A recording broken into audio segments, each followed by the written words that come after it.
저는 지금도 그날 밤을 또렷하게 기억합니다. 2023년 10월에 어느 평범한 목요일 밤이었습니다. 비가 내리던 것도 아니고 특별히 천둥이 친 것도 아니었습니다. 오히려 너무 조용했습니다. 그래서 제 인생이 무너지는 소리가 더 크게 들렸던 밤이었습니다. 그때 저는 56이었습니다.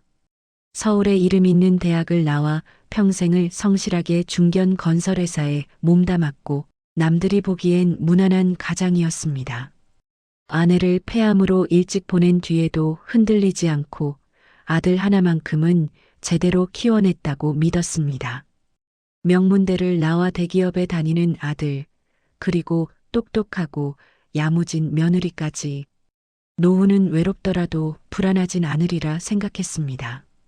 하지만 도박은 그런 믿음을 가장 먼저 무너뜨렸습니다. 처음 시작은 정말 사소했습니다. 회사 후배들과 회식 자리에서 퇴근길에 들른 편의점이었습니다. 동네 선배 하나가 권한 스포츠 토토 한 장, 5,000원짜리였습니다. 그날따라 운이 좋았는지 적중이 됐고 10만 원이 손에 쥐어졌습니다. 솔직히 돈보다는 내가 예측을 맞췄다는 그 감각이 더 짜릿했습니다. 50 중반까지 살면서 느껴본 적 없는 묘한 쾌감이었습니다. 그 쾌감을 다시 느끼고 싶었습니다. 처음엔 일주일에 한 번, 10,000원 정도였습니다. 그러다 2주일에 한 번씩 경마장에도 가게 됐습니다. 회사 일은 루틴이었고 아들은 독립해 따로 살았고 혼자 사는 아파트는 너무 조용했습니다. 그 공허함을 메우는 건 오직 다음 게임에 대한 기대뿐이었습니다. 나레이션을 하다 보면 이런 말을 자주 듣습니다. 나는 통제할 수 있을 줄 알았다. 저 역시 그랬습니다. 월급의 일부, 그러다 보너스, 그리고 퇴직금의 일부까지.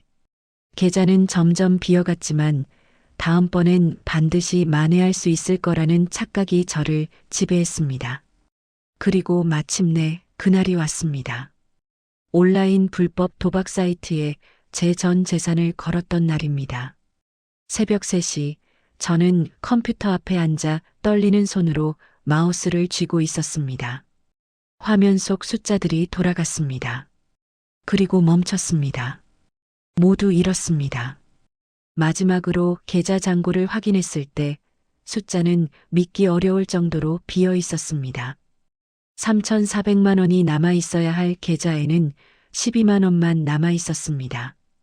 대신 휴대전화에는 대부업체 문자들이 빼곡했습니다. 제가 모르는 사이에 제 명의로 대출을 받아놓은 것들이었습니다. 총 빚은 8천만 원을 넘어섰습니다. 새벽 4시쯤 저는 아들에게 전화를 걸었습니다. 떨리는 목소리로 말했습니다. 준호야, 아빠가 지금 좀 급한 일이 생겼는데. 아버지, 새벽 4시예요. 무슨 일인데요? 아들의 목소리는 잠이 덜 깬 채로 짜증 섞여 있었습니다. 아빠가 좀 큰일이 났어. 그날 새벽 저는 아들 집으로 갔습니다. 며느리 서연 씨는 얼굴이 굳어 있었고 아들은 식탁에 앉아 제가 가져온 서류들을 하나하나 확인했습니다. 통장 거래 내역, 대출 명세서, 독촉 문자들. 한참을 침묵이 흘렀습니다. 그 침묵은 제게 형벌과도 같았습니다. 아버지, 이게 다 뭐예요? 아들의 목소리는 낮았지만 그 안에는 실망과 분노, 그리고 믿을 수 없다는 감정이 뒤섞여 있었습니다. 저는 아무 말도 하지 못했습니다. 변명할 말이 없었기 때문입니다. 제가 한 짓은 명백했습니다. 도박으로 전 재산을 날렸고 심지어 불법 대출까지 받아 빚을 만들었습니다. 며느리는 말없이 계산기를 두드리다가 고개를 들었습니다. 이 빚 저희가 감당할 수 있는 수준이 아니에요. 저희 집도 전세 대출이 4천만 원이고 준호학자금 대출도 아직 300만 원 남았어요. 그 말에 아들이 고개를 떨구었습니다. 며느리는 계속 말을 이었습니다. 아버지, 죄송하지만 저희는 내년에 둘째 계획도 있었고요. 지금 상황에서 이 빚까지 떠안으면 정말 다 무너져요. 그날 밤 저는 처음으로 가족에게서 짐이 되었다는 감각을 느꼈습니다. 제가 평생 지켜왔던 가장으로서의 자존심, 아버지로서의 위엄, 모든 것이 한순간에 무너졌습니다. 아들은 제 얼굴을 바로 보지 못했고 며느리는 냉정하게 현실을 계산하고 있었습니다. 새벽 5시쯤 저는 아들 집을 나왔습니다. 그들은 저를 붙잡지 않았습니다. 아니, 붙잡을 수 없었을 것입니다. 제가 만든 상황이 너무 컸으니까요. 집으로 돌아온 저는 빈 거실 바닥에 주저앉았습니다. 창밖으로는 새벽 해가 떠오르고 있었지만 제 안은 너무 어두웠습니다. 손에 쥔 휴대전화에는 대부업체 독촉 문자가 계속 들어왔습니다. 고객님, 상환 기일이 지났습니다. 빠른 연락 부탁드립니다. 법적 조치를 취하기 전에 협의 가능합니다. 연락 주세요. 저는 전화기를 던져버리고 싶었습니다. 하지만 그럴 용기조차 없었습니다. 그저 무릎을 껴안고 몸을 웅크린 채 숨만 쉬고 있었습니다. 다음 날 아침 현관문을 두드리는 소리가 들렸습니다. 대부업체 직원이었습니다. 그들은 정중했지만 단호했습니다. 고객님, 상환 계획을 세워주셔야 합니다. 지금 상태로는 법적 절차가 진행될 수밖에 없습니다. 저는 고개를 끄덕였습니다. 할 수 있는 말이 없었습니다. 그들이 돌아간 뒤 저는 아파트 관리비 고지서를 받습니다. 밀린 관리비가 석 달치였습니다. 전기세, 가스비, 인터넷 요금까지 모든 것이 연체 상태였습니다. 그날 오후 저는 회사에 사직서를 냈습니다. 부장직책에서 명예퇴직하는 형식이었습니다. 하지만 퇴직금은 이미 대출 상환으로 빠져나간 뒤였고 제게 남은 건 정리해고 위로금 600만 원뿐이었습니다. 그 돈마저도 오래가지 못했습니다. 빚 독촉은 계속됐고 저는 한 달 만에 모든 돈을 써버렸습니다. 집도 전세였기에 보증금도 없었습니다.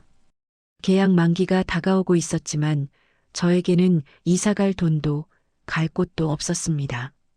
그렇게 저는 56의 나이에 모든 것을 잃었습니다. 돈, 집, 직장, 가족. 남은 건 몸뚱이 하나와 빚뿐이었습니다. 마지막 밤, 저는 텅 빈 아파트 거실에 앉아 있었습니다. 짐은 이미 대부분 정리했고 몇 가지 옷까지만 작은 캐리어에 담았습니다. 창밖을 보니 도시의 불빛들이 반짝였습니다. 저 안에서 사람들은 평범한 삶을 살고 있겠지요. 가족과 저녁을 먹고 TV를 보고 내일을 준비하고 있겠지요. 하지만 저는 그곳에서 완전히 벗어나 있었습니다. 제 선택이, 제 어리석음이 저를 이곳까지 몰고 온 것입니다. 휴대전화를 켰습니다. 아들에게서 온 문자 한 통이 있었습니다. 아버지, 당분간 연락하지 마세요. 저희도 정리할 시간이 필요합니다. 그 문자를 읽고 저는 비로소 울었습니다. 50년을 살면서 이렇게 울어본 적이 없었습니다. 아내가 죽었을 때도, 부모님을 떠나보냈을 때도 꾹 참았던 눈물이 그날 밤 쏟아졌습니다. 새벽이 되어 집을 나섰습니다.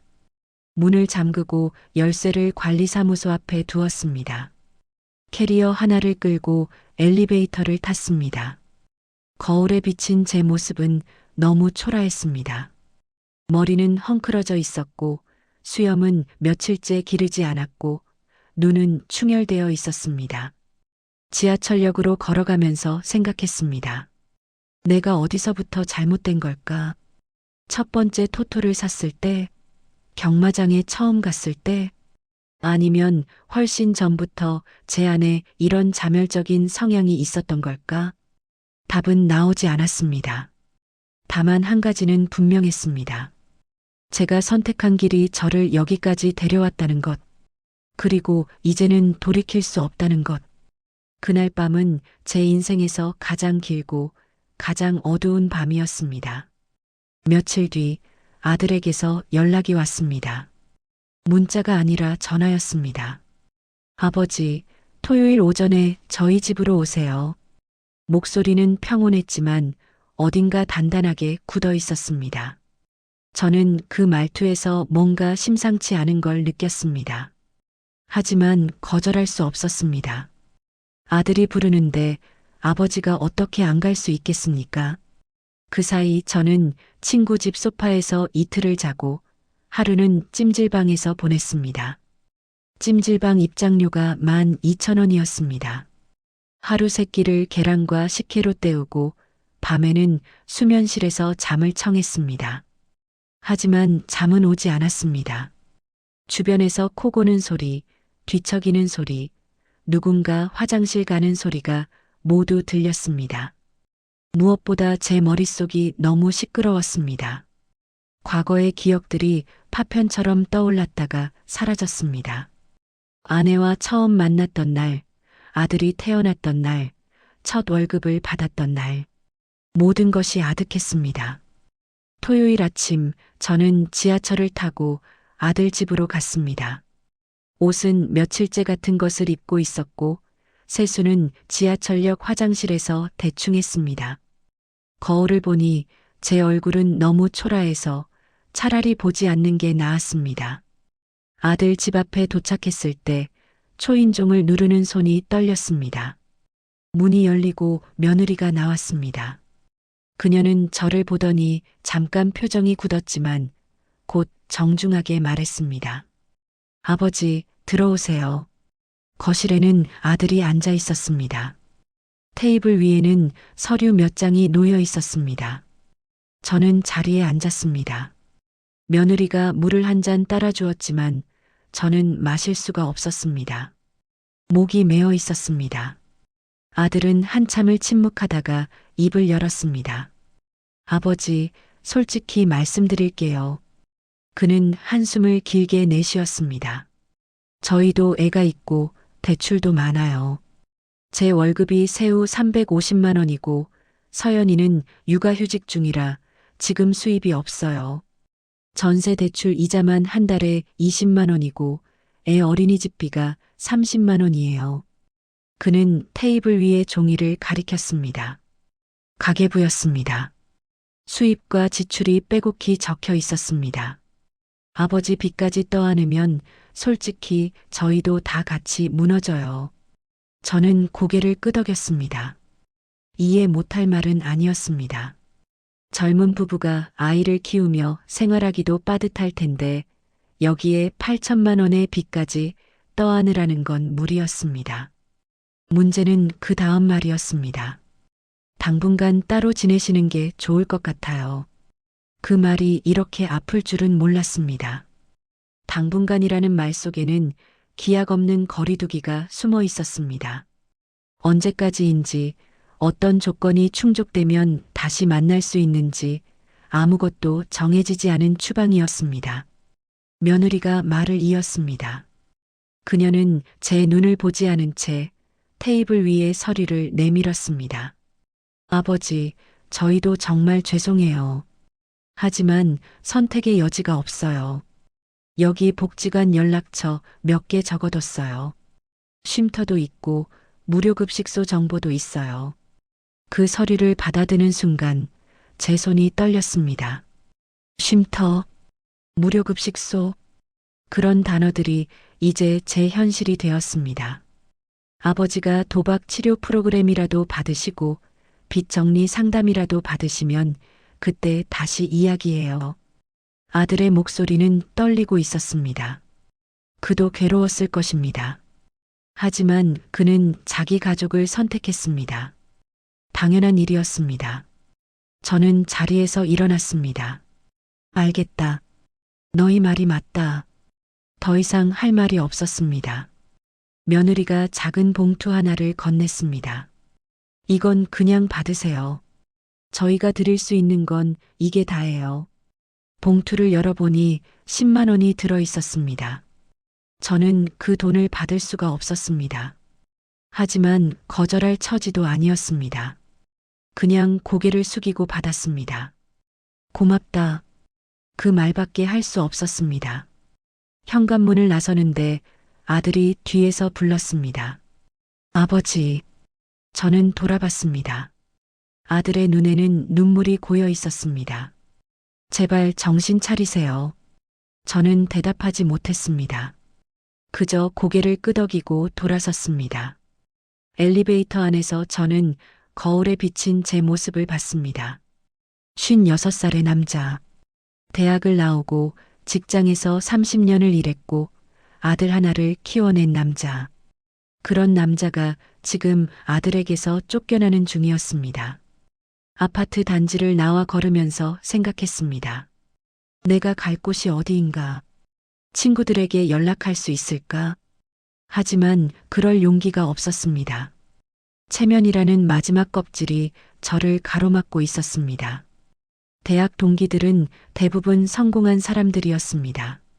누구는 교수가 됐고, 누구는 병원을 운영하고, 누구는 법무법인 파트너였습니다. 제가 가장 평범한 삶을 살았지만, 그래도 떳떳했습니다. 하지만 지금은 달랐습니다. 제 처지를 설명할 자신이 없었습니다. 결국 저는 찜질방으로 다시 갔습니다. 10만 원으로 버틸 수 있는 시간을 계산했습니다. 하루에 12,000원씩 쓰면 일주일 정도. 그 뒤엔 생각하고 싶지 않았습니다. 찜질방에서의 나흘은 지옥 같았습니다. 낮에는 열탕에 몸을 담그고 밤에는 수면실에서 뒤척였습니다. 밥은 하루에 한 끼만 먹었습니다. 컵라면 하나와 계란 2개. 그게 전부였습니다. 사흘째 되는 날 옆자리에서 자던 남자가 제게 말을 걸었습니다. 형님, 여기 자주 오세요? 그는 40 정도 돼 보이는 남자였습니다. 얼굴은 피곤해 보였지만 눈빛은 살아 있었습니다. 아니, 그냥 며칠. 저도요. 한 달째 여기 있어요. 회사 정리해고 당하고 집도 나와서요. 그의 말에 저는 조금 위안을 받았습니다. 저만 이런 게 아니구나.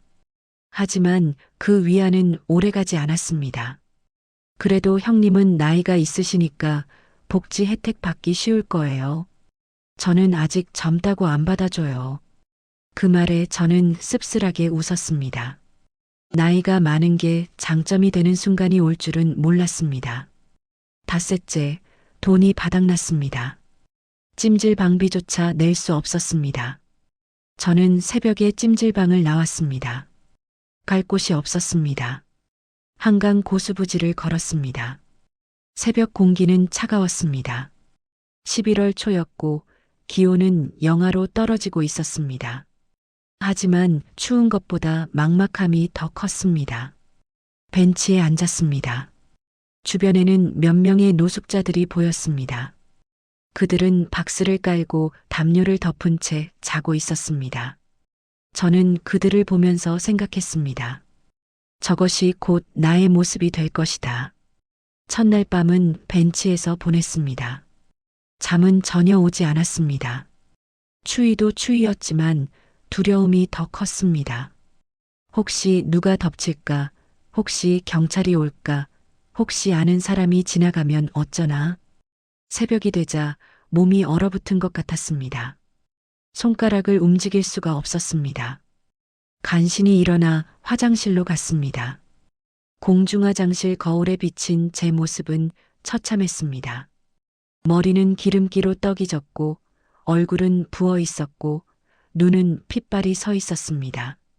노숙이라는 단어는 뉴스로 볼 땐 멀게 느껴졌지만 막상 그 자리에 서니 모든 것이 현실이었습니다.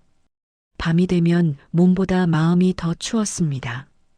이틀째 밤 비가 내렸습니다. 저는 지하철역 대합실로 피했습니다. 하지만 새벽 1시쯤 영무원이 와서 말했습니다. 손님, 여기서 주무시면 안 됩니다. 저는 일어나 밖으로 나갔습니다. 비는 계속 내렸습니다.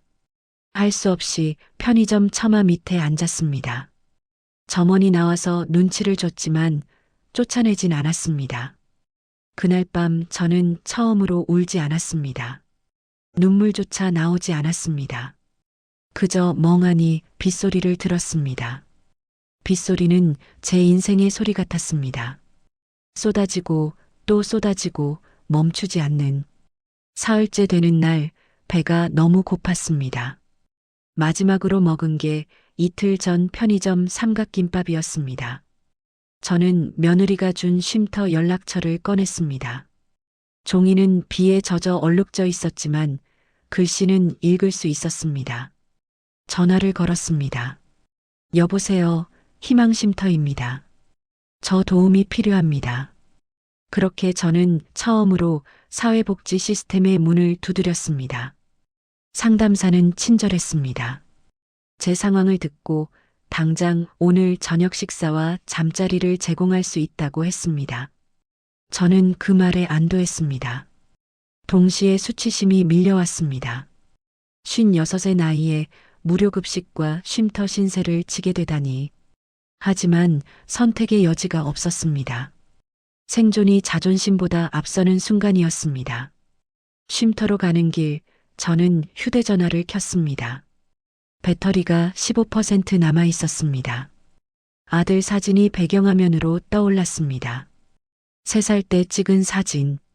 아이는 웃고 있었고 제 어깨에 올라타 있었습니다. 전화를 걸까 수십 번을 망설였지만 결국 아무 번호도 누르지 못했습니다. 아들에게 뭐라고 말할 수 있겠습니까? 아빠 지금 노숙자 쉼터 간다고? 그런 말을 할 용기가 없었습니다. 대신 저는 혼잣말을 했습니다. 내가 여기까지 떨어질 줄은. 그 말에 대답해 줄 사람은 아무도 없었습니다. 쉼터에 도착했을 때는 저녁 6시였습니다. 낡은 3층 건물이었습니다. 입구에서 간단한 신원 확인을 거쳤습니다. 이름, 주민등록번호, 마지막 주소지, 그리고 왜 여기 왔는지.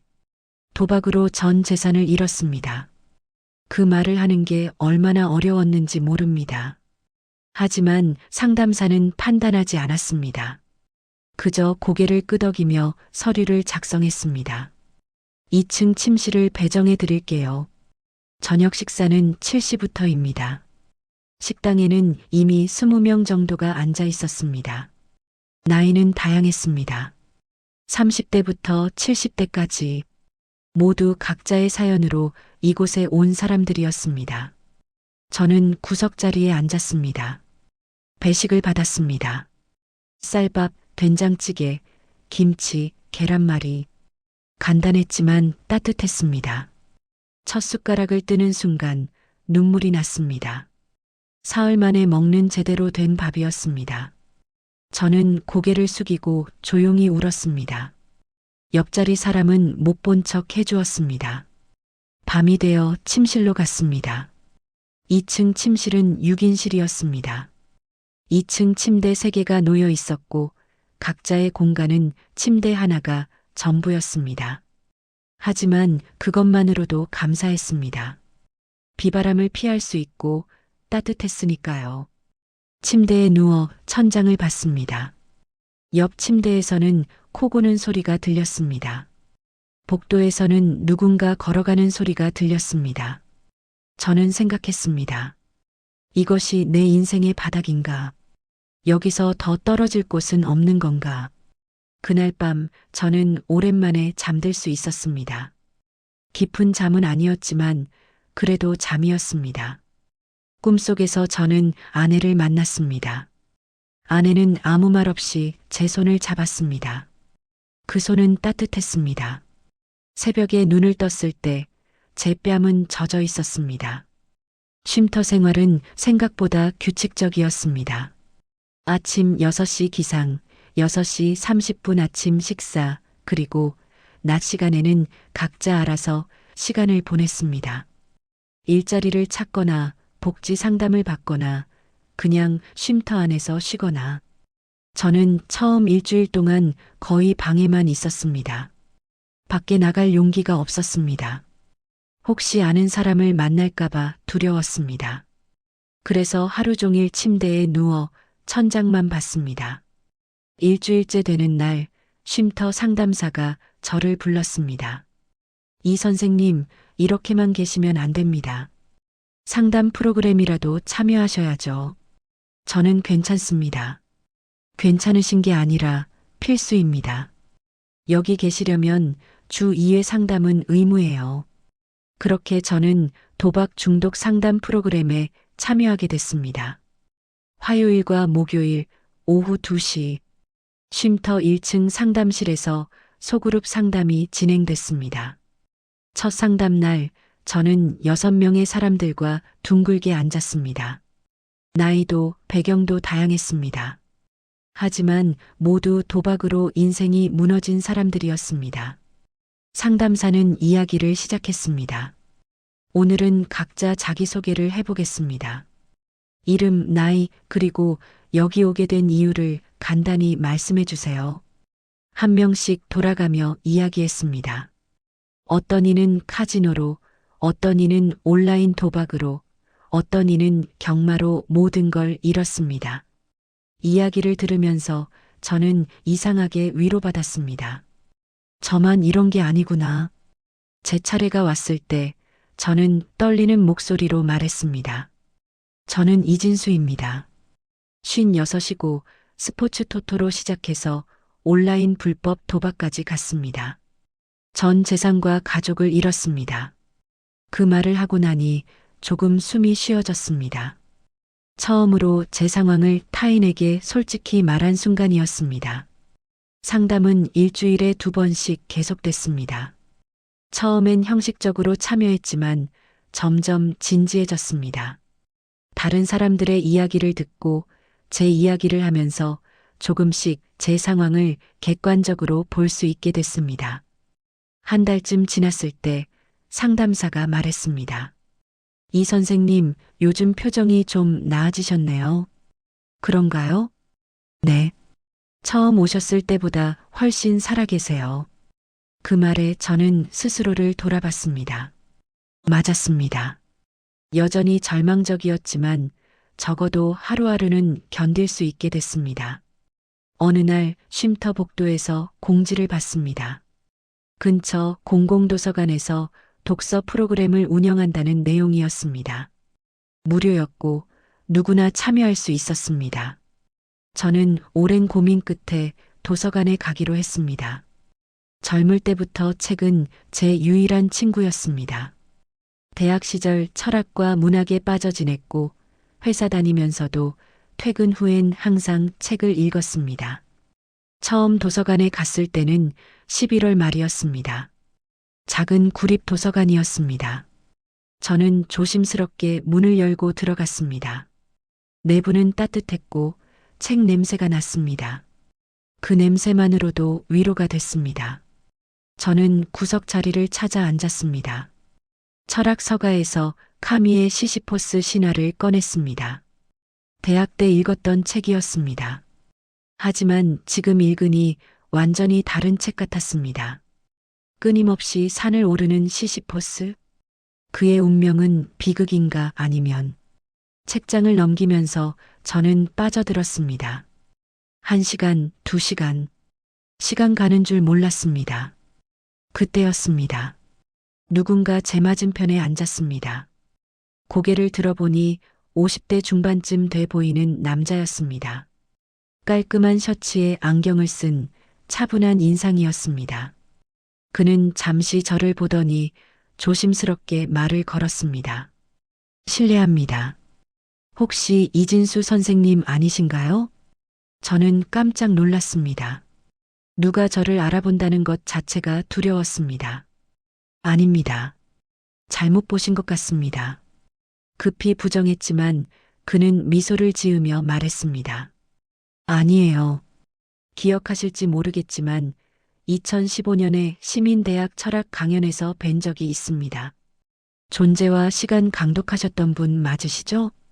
저는 잠시 말을 잃었습니다. 맞았습니다. 오래전 회사를 다니면서 취미로 시민대학에서 강연을 했던 기억이 있었습니다. 하이데거, 사르트르, 카미. 제가 좋아하던 철학자들의 책을 일반인들에게 쉽게 풀어 설명하는 강의였습니다. 그때 정말 감명 깊게 들었습니다. 선생님 강의 듣고 철학책을 다시 읽기 시작했거든요. 그는 진심 어린 눈빛으로 말했습니다. 저는 당황스러웠습니다. 지금의 초라한 제 모습과 과거의 강연자였던 제 모습 사이의 간극이 너무 컸습니다. 감사합니다. 하지만 그건 오래전 일이고 요즘은 뭐 하고 계세요? 그 질문에 저는 대답할 수 없었습니다. 뭐라고 말해야 할까요? 노숙자 쉼터에 있다고? 도박으로 모든 걸 잃었다고? 침묵이 흘렀습니다. 그는 제 표정에서 뭔가를 읽었는지 더 이상 묻지 않았습니다. 대신 조용히 말했습니다. 혹시 괜찮으시면 커피 한 잔 하실래요? 저는 거절할 이유를 찾지 못했습니다. 아니, 사실 거절하고 싶지 않았습니다. 누군가와 대화하고 싶었습니다. 오랜만에 저를 이진수라는 사람으로 봐주는 누군가와 근처 카페에 갔습니다. 그는 커피를 주문하고 저는 따뜻한 차를 시켰습니다. 자리에 앉자 그가 먼저 이야기를 시작했습니다. 제 소개를 안 했네요. 저는 김민재라고 합니다. 대학에서 사회학 연구원으로 일하고 있습니다. 아, 네. 사실 선생님을 여기서 뵐 줄은 몰랐어요. 그런데 실례가 아니라면 요즘 어떻게 지내시는지 여쭤봐도 될까요? 저는 한참을 망설였습니다. 하지만 그의 눈빛에는 호기심이 아니라 진심 어린 관심이 있었습니다. 저는 천천히 입을 열었습니다. 솔직히 지금 어려운 상황입니다. 그리고 저는 조금씩 제 이야기를 했습니다. 도박, 빚, 가족과의 단절, 노숙, 그리고 쉼터. 전부는 아니었지만 핵심은 전달했습니다. 김민재 씨는 제 이야기를 끝까지 들었습니다. 중간에 끊지도 않았고 판단하는 표정도 짓지 않았습니다. 그저 조용히 고개를 끄덕이며 들어줬습니다. 이야기를 마쳤을 때 그가 말했습니다. 힘드셨겠습니다. 그 한마디가 저를 울렸습니다. 누군가 제 고통을 인정해 준다는 것, 그것만으로도 위로가 됐습니다. 선생님, 그가 다시 말했습니다. 사람은 실패할 수 있습니다. 그건 인간의 조건이에요. 하지만 쓸모를 잃는 건 아닙니다. 선생님이 가진 지식, 경험, 생각들은 여전히 가치가 있어요. 저는 고개를 저었습니다. 제가 뭘 할 수 있겠습니까? 저는 이미 모든 걸 잃었어요. 물질은 잃으셨을지 몰라도 정신은 남아있잖아요. 그 카미를 읽고 계시잖아요. 그는 제 손에 든 책을 가리켰습니다. 다시 시작할 수 있습니다. 늦지 않았어요. 그날 김민재 씨는 제게 저녁 식사를 사주었습니다. 그리고 명함을 건네며 말했습니다. 언제든 연락하세요. 제가 도울 수 있는 게 있으면 돕겠습니다. 저는 그 명함을 받아들었습니다. 손이 떨렸습니다. 그것은 누군가 제게 던진 첫 번째 밧줄 같았습니다. 쉼터로 돌아오는 길, 저는 명함을 계속 들여다봤습니다. 김민재, 사회학 연구원, 5호대학교, 그리고 휴대전화 번호. 그날 밤 저는 오랜만에 희망이라는 감정을 느꼈습니다. 작고 희미했지만 분명히 있었습니다. 며칠 뒤 저는 용기를 내어 김민재 씨에게 전화를 걸었습니다. 저 이진수입니다. 아, 선생님. 연락 주셨네요. 혹시 제가 다시 공부를 시작하고 싶은데 어떻게 해야 할까요? 그 질문에 김민재 씨는 잠시 침묵하다가 말했습니다. 만나서 이야기합시다. 제가 도와드릴 방법을 찾아볼게요. 그렇게 저의 재기는 시작됐습니다. 한 사람의 선의에서 시작된 작은 불씨였습니다. 이틀 뒤 저는 김민재 씨를 다시 만났습니다. 그는 대학 근처 조용한 카페를 선택했습니다. 테이블 위에는 노트와 펜이 놓여 있었습니다. 선생님, 구체적으로 뭘 하고 싶으세요? 그 질문에 저는 한참을 생각했습니다. 뭘 하고 싶은가?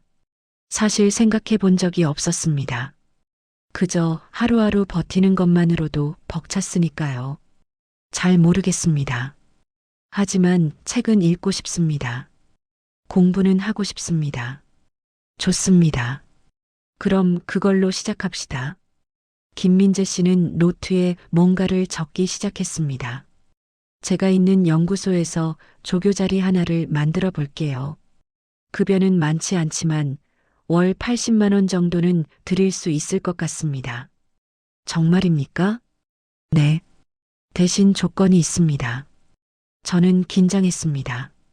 다시 공부하세요. 선생님이 예전에 하시던 것처럼 철학과 인문학을, 그리고 가능하면 논문도 한 편 써보세요. 제 나이에 무슨 논문을, 나이는 중요하지 않습니다. 중요한 건 의지입니다. 그날 저는 작은 원룸도 소개받았습니다. 김민재 씨가 아는 복지단체에서 운영하는 임시주거 공간이었습니다. 월세는 20만 원. 보증금은 없었습니다. 여기서 안정을 찾으세요. 그리고 천천히 다시 시작하시면 됩니다. 저는 그날 처음으로 눈물을 흘렸습니다. 기쁨의 눈물이었습니다. 누군가 제게 두 번째 기회를 준다는 사실이 믿기지 않았습니다. 감사합니다. 정말 감사합니다. 김민재 씨는 웃으며 말했습니다.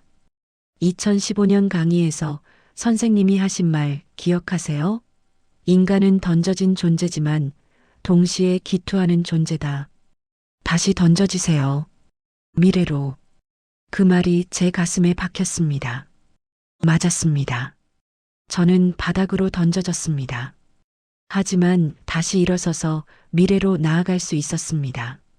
12월 초 저는 쉼터를 나와 원룸으로 이사했습니다. 짐은 가방 하나가 전부였습니다. 방은 작았지만 제 공간이었습니다. 창밖으로는 겨울 하늘이 보였습니다. 첫날 밤 저는 바닥에 앉아 하늘을 봤습니다. 별이 보였습니다. 그 별을 보면서 생각했습니다. 나는 다시 시작할 수 있다. 아직 늦지 않았다. 그날 밤 저는 오랜만에 깊이 잠들었습니다. 57의 나이에 다시 책상 앞에 앉는다는 것은 생각보다 어려웠습니다. 첫날 김민재 씨가 준 책 목록을 펼쳤을 때 막막했습니다. 하이데거, 사르트르, 메를로퐁티. 예전엔 익숙했던 이름들이 이제는 낯설게 느껴졌습니다. 연구소 조교일은 단순했습니다. 자료 정리, 문헌 조사, 간단한 번역 작업. 하루 4시간 정도 일하면 됐습니다. 나머지 시간은 제 공부에 쓸 수 있었습니다. 처음 한 달은 정말 힘들었습니다. 아침에 일어나면 몸이 무거웠습니다. 밤에는 여전히 악몽을 꿨습니다. 도박판의 소리, 빛 독촉 전화, 아들의 실망한 얼굴. 그런 꿈에서 깨면 온몸이 땀으로 젖어 있었습니다. 어느 날 새벽 또 악몽을 꾸고 깼습니다. 시계를 보니 새벽 3시였습니다. 저는 일어나 책상 앞에 앉았습니다. 그리고 책을 폈습니다. 사르트르의 존재와 무. 인간은 자유라는 형벌을 받았다. 그 문장을 읽는 순간 뭔가가 와닿았습니다. 맞았습니다. 저는 자유로웠습니다. 도박을 선택한 것도, 빚을 진 것도, 가족을 잃은 것도 모두 제 선택이었습니다. 그리고 지금 다시 시작하는 것도 제 선택입니다. 그날부터 저는 악몽을 꿀 때마다 책을 읽었습니다. 철학은 제게 위안이자 무기였습니다. 현실은 고통스러웠지만 책 속에서만큼은 숨을 쉴 수 있었습니다. 2달쯤 지났을 때 김민재 씨가 제안을 했습니다. 선생님, 대학원 청강생으로 등록해 보시는 게 어때요? 청강생이요? 네. 정식 학생은 아니지만 수업을 들을 수 있어요. 학점은 안 나오지만 공부는 할 수 있죠. 저는 망설였습니다. 57의 나이에 대학원 강의실에 앉는다는 게 상상이 안 됐습니다.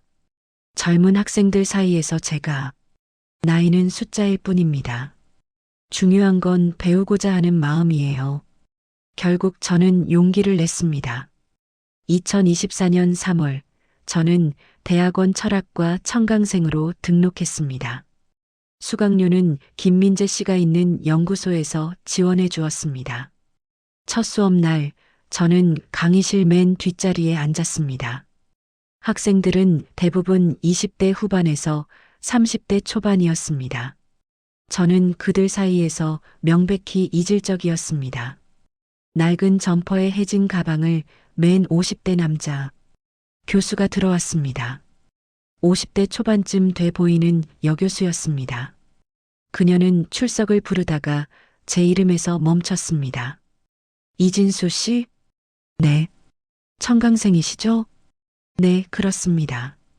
그녀는 잠시 저를 보더니 미소를 지었습니다. 환영합니다. 나이는 배움에 장애가 되지 않죠.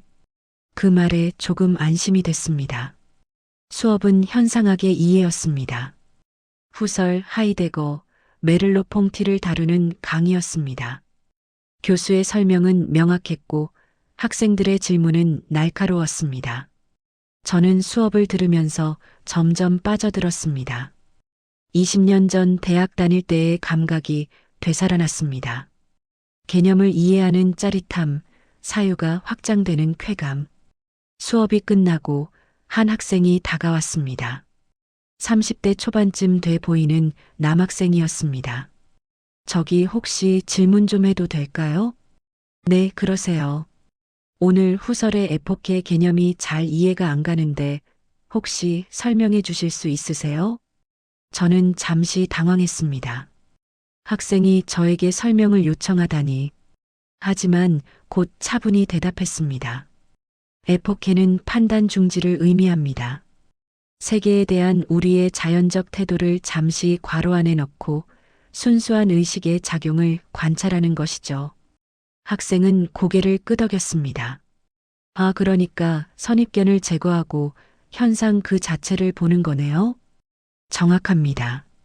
그 대화 이후 저는 조금씩 학생들과 이야기를 나누게 됐습니다. 처음엔 어색했지만 점점 자연스러워졌습니다. 그들은 제 나이나 배경을 묻지 않았습니다. 그저 같은 공부를 하는 동료로 대해줬습니다. 석 달쯤 지났을 때 교수가 저를 따로 불렀습니다. 이진수 씨 수업 참여도가 아주 좋으시네요. 발표 자료도 수준이 높고요. 감사합니다. 혹시 논문 쓸 생각 있으세요? 그 질문에 저는 멈칫했습니다. 제가 논문을요? 네. 청강생도 학회지에 논문을 투고할 수 있어요. 물론 심사를 거쳐야 하지만요. 저는 망설였습니다. 논문이라는 건 너무 먼 세계처럼 느껴졌습니다. 한번 생각해 보세요. 선생님의 삶의 경험이 철학적 통찰로 연결될 수 있을 것 같아요. 그날 밤 저는 오랫동안 고민했습니다. 논문, 제가 쓸 수 있을까? 하지만 도전해보고 싶었습니다. 이것이 제게 주어진 기회일 수도 있으니까요. 그렇게 저는 논문을 쓰기 시작했습니다. 주제는 실패와 실존 중년의 위기에서 본 하이데거의 불안 개념이었습니다. 제 경험을 철학적으로 분석하는 작업이었습니다. 글을 쓰는 건 고통스러웠습니다. 과거를 되돌아보는 일은 항상 아팠습니다. 하지만 동시에 치유적이기도 했습니다. 제 실패를 객관적으로 들여다보고 그 의미를 찾아가는 과정이었습니다. 석 달 동안 초고를 쓰고 2달 동안 수정했습니다. 교수의 피드백을 받고 다시 고쳤습니다. 그렇게 완성된 논문은 35페이지였습니다. 논문을 학회지에 제출했을 때 떨렸습니다. 심사 기간은 2달이었습니다. 그 2달은 길고도 짧았습니다. 그 사이 저는 계속 공부했습니다. 책을 읽고 수업을 듣고 학생들과 토론했습니다. 삶은 여전히 팍팍했습니다. 월급 80만 원으로 생활하는 건 쉽지 않았습니다. 방세 20만 원을 내고 나면 60만 원으로 한 달을 버텨야 했습니다. 식사는 주로 학교 구내식당에서 해결했습니다. 한 끼에 4천 원. 저렴했지만 배는 불렀습니다. 가끔 김민재 씨가 밥을 사주기도 했습니다. 어느 날 김민재 씨가 물었습니다. 요즘 어때요? 힘들진 않으세요? 힘듭니다. 하지만 의미 있습니다. 그 말이면 충분합니다. 그는 웃으며 커피를 한 모금 마셨습니다. 사실 저도 선생님 보면서 배웁니다. 57에 다시 시작하는 용기. 쉽지 않은 일이에요.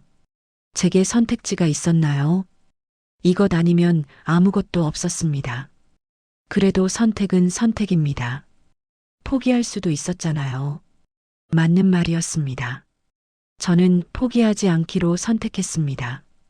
그리고 그 선택이 저를 여기까지 데려왔습니다. 2024년 9월 논문 심사 결과가 나왔습니다. 합격이었습니다. 수정 지시가 몇 가지 있었지만 게재 승인을 받았습니다. 그 소식을 들었을 때 저는 믿기지 않았습니다. 제 이름이 학술지에 실린다니. 57의 나이에 노숙자였던 제가 교수는 축하한다며 악수를 청했습니다. 이 선생님 정말 축하드립니다. 좋은 논문이었어요. 감사합니다. 교수님 덕분입니다. 아니에요. 선생님 스스로 해낸 겁니다. 그날 저는 처음으로 제 자신이 자랑스러웠습니다. 오랜만에 느끼는 감정이었습니다. 논문이 게재되고 한 달 뒤 뜻밖의 연락이 왔습니다. 인근 대학의 교양학부장에게서였습니다. 이진수 선생님이시죠? 논문 잘 읽었습니다.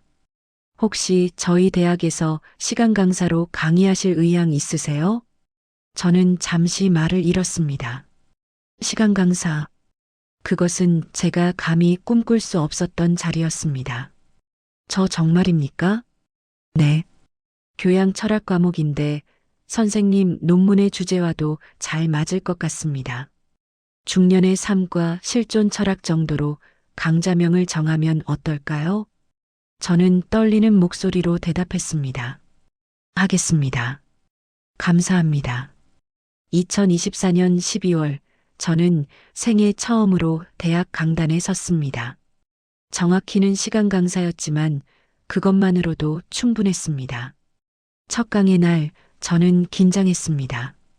손에 땀이 났고 목소리가 떨렸습니다. 하지만 학생들 앞에 서서 말하기 시작하자 자연스러워졌습니다. 안녕하십니까? 저는 이진수입니다.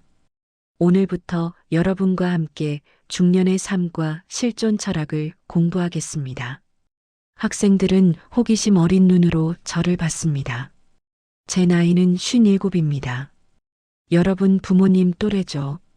그래서 제가 들려드릴 이야기는 이론만이 아닙니다. 삶에서 나온 이야기입니다. 저는 제 경험을 조금씩 풀어놓았습니다. 물론 모든 걸 말하진 않았습니다. 하지만 실패와 좌절, 그리고 재기의 과정은 솔직하게 이야기했습니다. 어느 학생이 손을 들었습니다. 교수님, 그 힘든 시기를 어떻게 견디셨어요? 책이었습니다. 그리고 배움이었습니다. 제가 다시 사람이 될 수 있었던 건 공부 덕분이었습니다. 그 말에 학생들은 조용히 고개를 끄덕였습니다. 수업 후 한 여학생이 다가왔습니다. 교수님, 오늘 강의 정말 감동적이었어요. 교수님 말씀이 삶에서 나온 것 같아서 더 와닿았어요. 그 말에 저는 고개를 숙였습니다. 맞았습니다. 제 강의는 삶에서 나온 것이었습니다. 실패와 추락, 그리고 후회에서 나온 말들이었습니다. 시간 강사 급여는 한 강좌당 월 120만 원이었습니다. 연구소 조교비 80만 원과 합쳐서 월 200만 원. 처음으로 제대로 된 수입이 생겼습니다. 저는 조금 더 넓은 원룸으로 이사했습니다. 보증금 500만 원, 월세 35만 원. 김민재 씨가 보증금을 빌려줬고 저는 조금씩 갚아나가기로 했습니다. 새 집은 작지만 햇볕이 잘 들었습니다. 책상을 놓고 작은 책장을 샀습니다. 그리고 하나씩 책을 채워나갔습니다. 어느 날 저녁 책상 앞에 앉아 창밖을 봤습니다. 도시의 불빛이 반짝였습니다. 1년 전 이맘때 저는 노숙자 쉼터에 있었습니다. 그리고 지금은 제 공간에서 제 책을 읽고 있습니다. 시간은 느리게 흘렀지만 분명히 앞으로 가고 있었습니다. 저는 박사 논문 주제도 정했습니다. 노년의 실종과 의미 찾기 후기 하이데거를 중심으로. 김민재 씨는 제게 말했습니다. 선생님, 정식으로 대학원에 입학하는 게 어때요? 박사과정에 도전해 보세요. 제 나이에 박사라니. 나이는 숫자일 뿐입니다. 이미 증명하셨잖아요. 저는 고민 끝에 결정했습니다. 도전하기로. 2025년 3월, 저는 58배 나이에 대학원 박사과정에 입학했습니다. 장학금을 받을 수 있었고 등록금 걱정은 없었습니다. 박사과정 첫 학기는 힘들었습니다. 젊은 학생들과 경쟁해야 했고 과제는 많았고 밤을 새우는 날도 많았습니다. 하지만 저는 행복했습니다. 공부할 수 있다는 것, 배울 수 있다는 것, 그것만으로도 감사했습니다. 1년이 지나고 겸임교수 제안이 들어왔습니다. 제가 강의하던 대학에서였습니다. 정식 교수는 아니지만 겸임교수로 2과목을 맡을 수 있다는 제안이었습니다.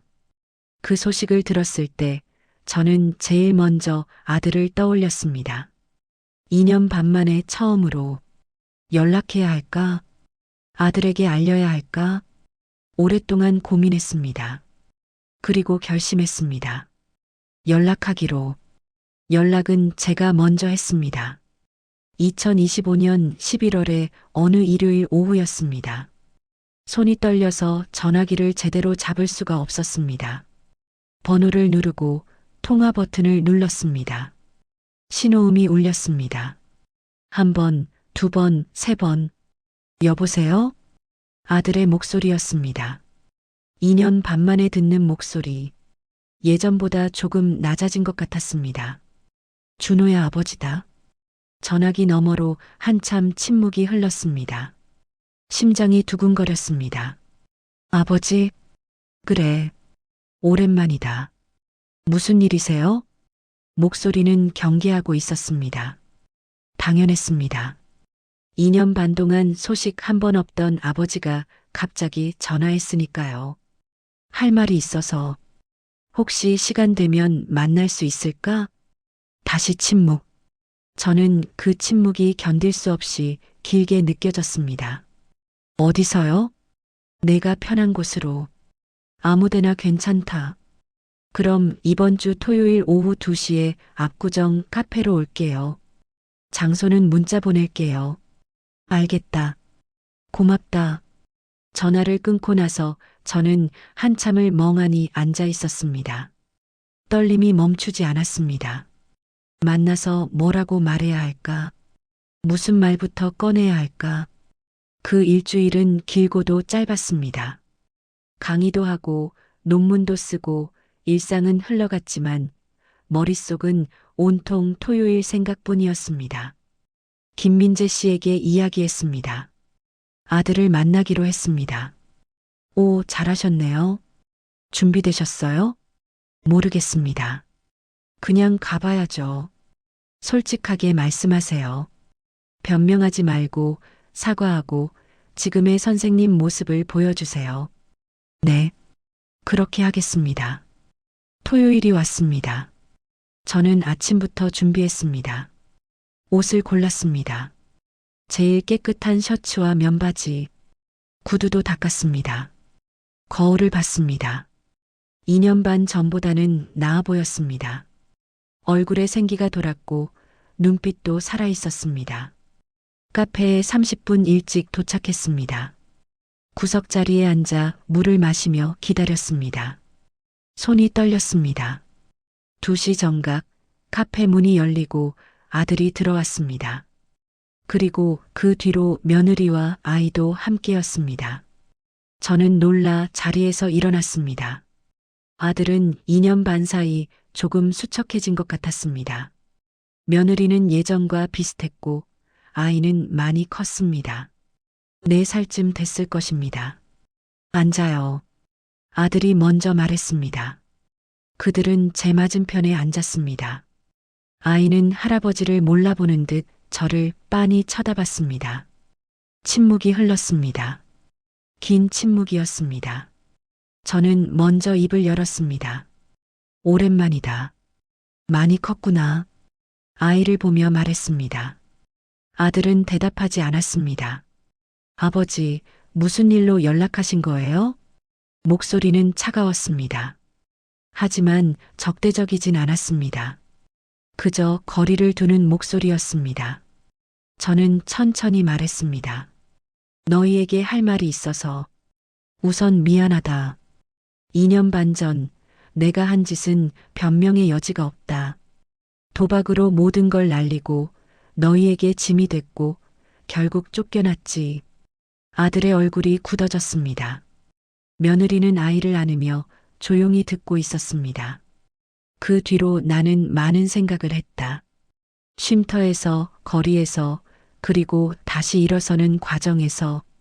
일어서셨다는 게 무슨 뜻이에요? 아들이 물었습니다. 저는 가방에서 명함 한 장을 꺼냈습니다. 그리고 테이블 위에 놓았습니다. 이걸 봐라. 아들이 명함을 집어들었습니다. 눈이 커졌습니다. 이진수 겸임교수? 그래. 지난 1년 동안 나는 다시 공부했다. 대학원에 다니고 논문을 쓰고 강의를 시작했다. 지금은 겸임교수로 일하고 있다. 며느리도 놀란 표정이었습니다. 아들은 명함을 오래 들여다봤습니다. 어떻게 이게 가능해요? 한 사람의 도움이 있었다. 그리고 내 선택이 있었다. 포기하지 않기로 선택했다. 저는 제 이야기를 천천히 풀어놓았습니다. 쉼터 생활, 도서관에서의 만남, 김민재 씨의 도움, 청강생으로 시작한 공부, 논문 게재, 시간 강사, 그리고 겸임 교수까지. 아들은 말없이 들었습니다. 가끔 고개를 끄덕이기도 하고 가끔 한숨을 쉬기도 했습니다. 내가 오늘 너희를 부른 이유는 2가지다. 저는 잠시 숨을 고르고 말을 이었습니다. 첫째, 진심으로 사과하고 싶었다. 내가 저지른 일, 너희에게 준 상처, 모든 것에 대해 변명은 하지 않겠다. 그저 미안하다. 아들의 눈이 붉어졌습니다. 둘째, 고맙다고 말하고 싶었다. 고맙다고요? 그래. 너희가 나를 버려줘서. 그 말에 아들은 당황한 표정을 지었습니다. 며느리도 눈을 크게 떴습니다. 만약 너희가 나를 받아줬다면 나는 그 안에서 편하게 의지했을 것이다. 변하지 않았을 것이다. 하지만 너희가 나를 내보냈고 덕분에 나는 바닥까지 떨어졌다. 그리고 그 바닥에서 다시 올라올 수 있었다. 아들이 울기 시작했습니다. 조용히 하지만 분명하게. 며느리가 그의 손을 잡았습니다. 아버지, 저도 그때 정말 힘들었어요. 아버지를 내보낸다는 게 얼마나 잔인한 짓인지 알면서도 선택할 수밖에 없었어요. 알아. 내 선택은 옳았다. 저는 아들을 똑바로 봤습니다. 나는 이제 내 자리에서 살겠다. 너희에게 다시 짐이 되지 않겠다. 너희도 너희 삶을 살아라. 그게 내가 바라는 전부다. 아들이 물었습니다. 그럼 저희랑은 어떻게 하실 건데요? 천천히 관계를 회복하면 좋겠다. 억지로가 아니라 자연스럽게. 가끔 연락하고 가끔 만나고. 그 정도면 충분하다. 며느리가 조심스럽게 물었습니다.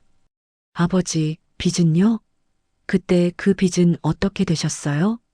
정리했다. 법률구조공단에서 도움받아서 개인회생 절차를 밟았다. 지금은 조금씩 갚아가고 있다. 3년 정도 더 걸릴 것 같다. 혼자서 다 하셨어요? 그래. 내가 만든 빚이니 내가 갚아야지. 아들은 한참을 말이 없었습니다. 그러다가 조심스럽게 물었습니다. 아버지 진짜 괜찮으세요? 혼자 사시면서 괜찮다.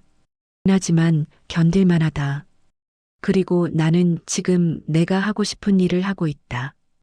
그것만으로도 충분하다. 아이가 갑자기 말했습니다. 할아버지, 선생님이에요? 저는 아이를 보며 웃었습니다. 그래. 할아버지는 학교에서 학생들을 가르쳐. 멋있다. 그 순진한 말에 모두가 웃었습니다. 긴장이 조금 풀렸습니다. 며느리가 말했습니다. 아버지, 정말 대단하세요. 그 나이에 다시 시작하신다는 게 쉽지 않았을 텐데. 쉽지 않았다. 하지만 할 수 있었다. 우리는 그날 오후 2시간을 함께 보냈습니다. 처음엔 어색했지만 점점 자연스러워졌습니다. 아들은 자기 근황을 이야기했고, 며느리는 아이 이야기를 했고, 저는 강의 이야기를 했습니다. 헤어질 때 아들이 말했습니다. 아버지, 다음엔 저희 집으로 오세요. 저녁 대접할게요. 정말? 네. 애도 할아버지를 알아야죠. 저는 고개를 끄덕였습니다. 목이 메었습니다. 고맙다. 연락하마. 집으로 돌아오는 길, 저는 지하철 안에서 조용히 울었습니다. 기쁨의 눈물이었습니다. 가족과의 관계가 완전히 회복된 건 아니었지만 첫걸음을 뗐다는 것만으로도 충분했습니다. 그 후로 한 달에 한 번씩 아들 가족을 만났습니다. 처음엔 카페에서, 그 다음엔 식당에서, 그리고 세 번째엔 아들 집에서. 아들 집에 초대받은 날은 12월 말이었습니다. 크리스마스 직전이었습니다. 저는 아이를 위해 작은 선물을 준비했습니다. 철학 그림책. 어린이를 위한 소크라테스 이야기였습니다. 현관문을 열자 아이가 달려왔습니다. 할아버지. 저는 아이를 안아 올렸습니다. 아이는 가벼웠고 따뜻했습니다. 2년 반 만에 처음으로 손주를 제대로 안아보는 순간이었습니다. 할아버지, 선물 뭐예요? 책이란다. 할아버지가 좋아하는 책. 저녁 식사는 며느리가 준비했습니다. 김치찌개, 불고기, 나물 반찬들. 소박했지만 정성이 느껴졌습니다. 식탁에 앉아 밥을 먹는 순간 저는 이상한 감정을 느꼈습니다. 행복. 단순하고 평범한 행복. 가족과 함께 밥을 먹는다는 것. 그것이 이렇게 소중한 줄 몰랐습니다. 식사 후 아들이 조심스럽게 물었습니다. 아버지, 요즘 강의는 어때요? 좋다. 학생들이 열심히 들어준다. 가끔은 내가 배우기도 하고. 무슨 내용을 가르치세요? 실존 철학이다. 하이데거, 사르트르 같은 철학자들의 사상을, 그리고 삶의 의미에 대해 이야기한다. 며느리가 관심 있는 듯 물었습니다. 학생들 반응은 어때요? 처음엔 어려워한다. 하지만 점점 빠져든다. 특히 내 경험담을 섞어서 이야기하면 귀를 기울이더라. 경험담이요? 그래. 실패에 대해, 좌절에 대해, 그리고 다시 일어서는 것에 대해. 아들이 잠시 침묵하다가 말했습니다. 아버지, 사실 저도 요즘 힘들었어요. 왜? 회사에서 구조조정 이야기가 나오고 있어요. 제가 그 대상이 될 수도 있고. 저는 아들을 바라봤습니다. 그의 얼굴에는 걱정이 가득했습니다. 두렵구나. 네. 대출도 있고 애도 키워야 하고 만약 제가 잘린다면. 저는 아들의 손을 잡았습니다. 준호야. 아버지가 한 가지 배운 게 있다. 인생에서 가장 중요한 건 직장도 돈도 아니다. 너 자신이다. 무슨 뜻이에요? 설령 회사에서 잘린다 해도 넌 여전히 너다. 능력도 있고 의지도 있고 사랑하는 가족도 있다. 그걸 잊지 마라. 아들의 눈에 눈물이 고였습니다. 아버지처럼 다시 시작할 수 있을까요? 할 수 있다. 아버지도 57에 했는데 넌 30대 중반이잖아. 얼마든지 가능하다. 그날 밤 저는 아들과 오랜 대화를 나눴습니다. 삶에 대해, 일에 대해, 가족에 대해 2년 반 동안 하지 못했던 대화들이었습니다. 집으로 돌아오는 길에 아들이 문자를 보냈습니다. 아버지, 오늘 정말 감사했어요. 오랜만에 마음이 편안했어요. 저는 답장을 보냈습니다. 나도 고맙다. 너희가 다시 받아줘서. 2026년 새해가 밝았습니다. 저는 59이 됐습니다. 박사과정 2년 차에 접어들었고 겸임 교수로 4개 강좌를 맡게 됐습니다. 수입도 늘어 월 300만 원 정도 벌게 됐습니다. 무엇보다 달라진 건 제 내면이었습니다. 더 이상 과거에 갇혀 있지 않았습니다. 도박의 유혹도 사라졌습니다. 오히려 그 경험이 제 강의와 연구에 깊이를 더해 주었습니다. 어느 날 강의 후 한 학생이 다가왔습니다. 20대 초반의 여학생이었습니다. 교수님, 질문 하나만 해도 될까요? 그러세요. 교수님은 후회하세요? 그때 도박을 한 걸? 그 질문에 저는 잠시 생각했습니다. 후회하느냐고? 물론이다. 그 선택은 분명 잘못됐다. 하지만 저는 창밖을 봤습니다. 그 경험이 없었다면 지금의 내가 없었을 것이다. 바닥까지 떨어져 봤기에 지금 여기 서 있는 게 얼마나 소중한지 안다. 학생은 고개를 끄덕였습니다. 교수님 강의가 특별한 이유를 알 것 같아요. 교과서가 아니라 삶에서 나온 거니까요. 그 말에 저는 웃었습니다. 삶은 최고의 교과서다. 다만 가격이 비쌀 뿐이지. 3월이 되었습니다. 봄학기가 시작됐고 새 학생들을 만났습니다. 그리고 놀라운 소식을 들었습니다. 김민재 씨가 전화를 걸어왔습니다. 선생님 축하드립니다. 교육부 평생교육 우수 사례로 선정되셨어요. 예, 그게 무슨... 선생님 이야기가 언론에 소개될 예정입니다. 57에 다시 시작한 교수의 삶 이런 제목으로요. 저는 당황했습니다. 제 이야기가 굳이 알려질 필요가 필요합니다. 힘든 상황에 있는 많은 사람들에게 희망이 될 거예요. 결국 인터뷰를 했습니다. 기자는 제 이야기를 경청했고 사진도 찍었습니다. 강의하는 모습, 책 읽는 모습, 학생들과 토론하는 모습. 기사가 나간 뒤 반응이 뜨거웠습니다. 댓글에는 응원과 격려가 쏟아졌습니다. 나이는 숫자에 불과하다는 걸 증명하셨네요. 저도 40에 다시 공부 시작하려고 합니다. 용기를 얻었어요. 이 교수님 존경합니다. 하지만 부정적인 댓글도 있었습니다. 도박으로 인생 망친 사람을 미화하는 건 아닌가? 가족 버리고 도망친 사람이 교수라니. 그런 댓글을 볼 때마다 가슴이 아팠습니다. 맞는 말이었으니까요. 저는 분명히 잘못했고 그 대가를 치렀습니다. 하지만 김민재 씨가 말했습니다.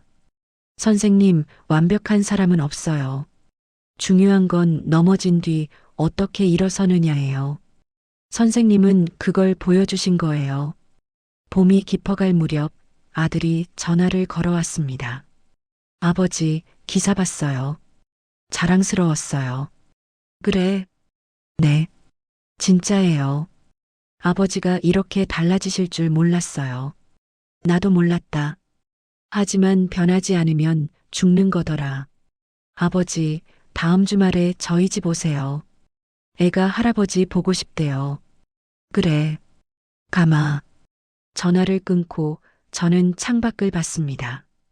캠퍼스에는 벚꽃이 만개해 있었습니다. 학생들이 그 아래를 걸어가고 있었습니다.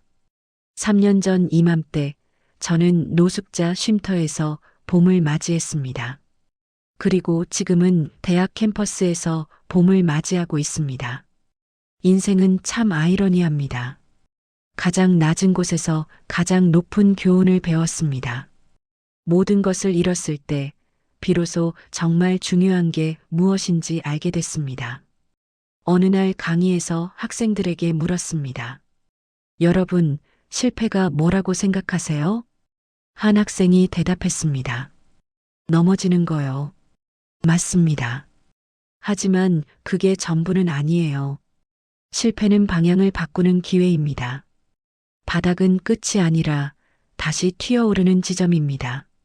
저는 칠판에 글을 썼습니다. 바닥은 끝이 아니라 전환점이다. 학생들은 그 말을 조용히 받아 적었습니다. 강의가 끝나고 연구실로 돌아왔습니다. 책상 위에는 진행 중인 논문 원고가 놓여 있었습니다. 박사학위 논문이었습니다.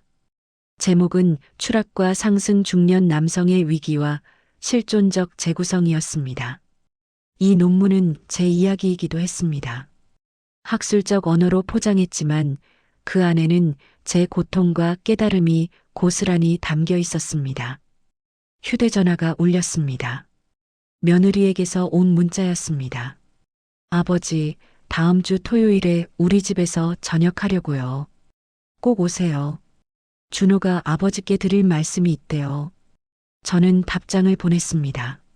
알겠다. 뭘 준비해 갈까? 아무것도요. 그냥 오세요. 토요일이 왔습니다. 저는 아들 집으로 갔습니다. 문을 열자 아들이 나왔습니다. 그의 얼굴에는 밝은 미소가 있었습니다. 아버지, 들어오세요. 거실에는 며느리와 아이가 있었고 테이블에는 음식이 가득했습니다. 오늘 무슨 날이야? 이렇게 차려놓고. 아들이 웃으며 말했습니다. 아버지께 말씀드릴 게 있어요. 앉으세요. 저는 자리에 앉았습니다. 아들은 며느리를 보고 며느리는 고개를 끄덕였습니다. 아버지, 제가 승진했어요. 팀장으로. 정말? 축하한다. 그리고 이사를 가기로 했어요.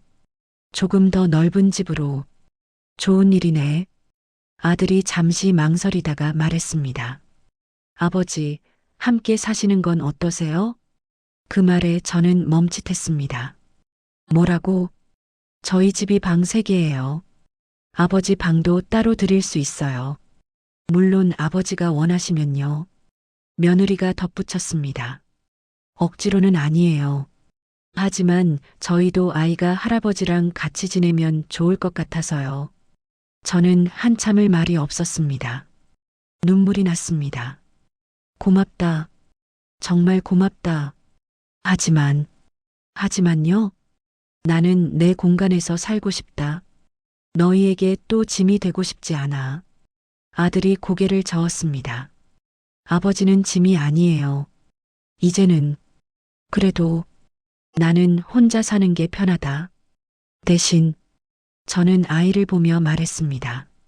자주 놀러 올게. 그리고 너희도 내 집에 자주 와라. 그게 더 좋을 것 같다. 아들은 조금 아쉬운 표정을 지었지만 이해한다는 듯 고개를 끄덕였습니다. 알겠습니다. 아버지가 원하시는 대로 하세요. 그날 저녁 우리는 오랜만에 가족처럼 시간을 보냈습니다. 밥을 먹고 아이와 놀아주고 이야기를 나눴습니다. 아들은 회사 이야기를 했고 며느리는 육아 이야기를 했고 저는 강의 이야기를 했습니다. 밤 10시쯤 집으로 돌아왔습니다. 원룸문을 열고 들어서니 조용했습니다. 하지만 외롭지 않았습니다. 이제 이 고요함은 고독이 아니라 평화였습니다. 책상 앞에 앉아 일기를 썼습니다. 2023년 노숙자가 됐을 때부터 쓰기 시작한 일기였습니다. 2026년 4월 15일. 오늘 아들이 함께 살자고 했다. 고마운 제안이었지만 거절했다. 나는 이제 내 삶을 살고 싶다. 의지하지 않고 독립적으로. 하지만 단절이 아니라 연결을. 매주 만나고 전화하고 서로의 삶을 나누면서 펜을 내려놓고 창밖을 봤습니다. 밤하늘에는 별이 빛났습니다. 이 이야기를 들려주는 이유는 단 하나입니다. 바닥은 끝이 아니라 방향이 바뀌는 지점일 수 있다는 것. 인생은 57에도, 60에도, 70에도 다시 시작할 수 있다는 것. 중요한 건 나이가 아니라 의지라는 것. 그 사실을 저는 너무 늦게 배웠습니다. 하지만 배웠다는 것만으로도 감사합니다. 지금 저는 강단에 서 있습니다. 노숙자였던 제가, 도박으로 모든 것을 잃었던 제가, 가족에게 버림받았던 제가, 하지만 진짜 제기는 직함이 아니었습니다. 학위도 교수라는 타이틀도 아니었습니다. 진짜 제기는 다시 나 자신을 존중하게 된 것이었습니다. 매일 아침 거울을 보며 부끄럽지 않은 사람이 된 것이었습니다. 이것이 제 이야기입니다. 56에 모든 것을 잃고 57에 다시 시작해서 59의 교수가 된 남자의 이야기. 하지만 이건 비단 제 이야기만이 아닙니다. 지금 이 순간 어딘가에서 바닥을 경험하고 있는 모든 분들의 이야기이기도 합니다. 당신도 할 수 있습니다. 다시 시작할 수 있습니다. 너무 늦었다고 생각하지 마십시오. 인생에서 늦은 때란 없습니다. 바닥에서 저를 일으켜 세운 건 거창한 무언가가 아니었습니다. 한 사람의 선해, 한 권의 책, 하루하루 포기하지 않는 선택이었습니다. 그것들이 모여 지금의 제가 됐습니다. 여러분도 할 수 있습니다. 반드시 할 수 있습니다. 이것이 제가 이 자리에서 여러분께 전하고 싶은 마지막 말입니다.